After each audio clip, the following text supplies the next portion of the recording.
Hoy ya estamos pues prácticamente a 7 años de la reforma, o sea, 6, 7 años de la reforma constitucional. Ya tenemos que hablar de la enseñanza de la Constitución y este enfoque de derechos humanos, de enseñanza de la aplicación que se ejerce en todos los ámbitos, porque además compete a todos los ámbitos de competencia, insta a la responsabilidad de todas las autoridades en esta materia, y en este ámbito, desde luego, la educación va a ser fundamental. Vemos nosotros, y todavía conocemos de materias que sean garantías individuales, que era un enfoque determinado de derechos humanos, pero no son todos los derechos humanos. Vemos que existe todavía, a pesar de que ya tenemos más de 5 años con esta reforma, su enseñanza en los estudiantes, pues realmente va a revolucionar muchos paradigmas. Hoy ya no solamente es, como fuente de derechos se han multiplicado, hoy vemos sentencias que son paradigmáticas para conocer, que se fundan precisamente muchas de ellas en esta argumentación de lo que va a significar la incorporación de los derechos humanos y que van a ser realmente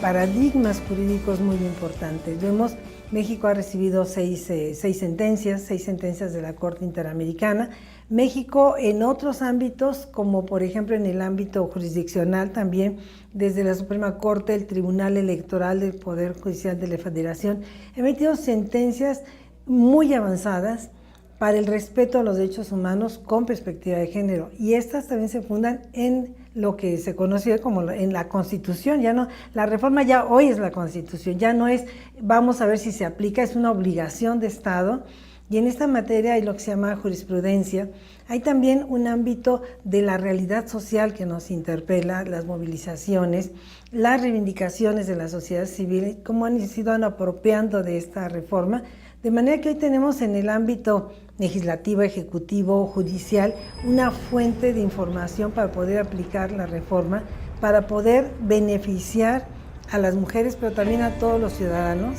en un marco que no solamente es el marco nacional, sino el marco internacional.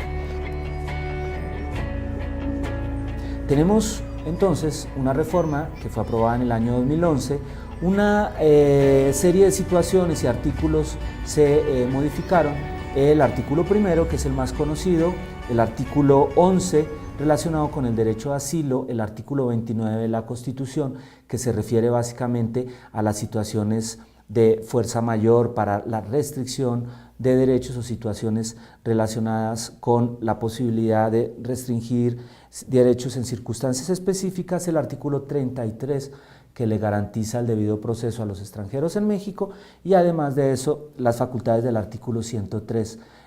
relacionados en su fracción B, relacionados con las facultades de la Comisión Nacional de Derechos Humanos para conocer de casos que tengan que ver con situaciones de violaciones laborales. Lo más importante quizás que hay que mencionar tiene que ver con el cambio paradigmático de nuestro artículo primero constitucional. Es uno, desde mi punto de vista, de los más importantes artículos en el derecho constitucional moderno comparado y uno de los más avanzados a nivel mundial. ¿Por qué digo esto? Bueno, básicamente el artículo primero lo que hace es establecer claramente una diferencia conceptual entre derechos y garantías, que ha sido uno de los temas que nosotros en el sistema jurídico mexicano hemos venido, quizás llamémoslo así, confundiendo entre que una garantía es un mecanismo de protección y un derecho es precisamente una capacidad de la persona de ejercer ciertas acciones en el mundo jurídico. Derecho a la vida, derecho a la integridad personal, derecho a las mujeres a no ser víctimas de violencia, derecho a las comunidades indígenas, derechos individuales y derechos colectivos. Entonces, el artículo primero entra a resolver una situación que se dio durante muchos años de la Constitución de 1917, en el que estamos diferenciando un derecho y una garantía. Entiéndase garantía como mecanismo de protección, como el amparo o los mecanismos no jurisdiccionales, las denuncias ante las comisiones estatales o la CNDH, o los mecanismos de denuncia penal para denunciar que se han violado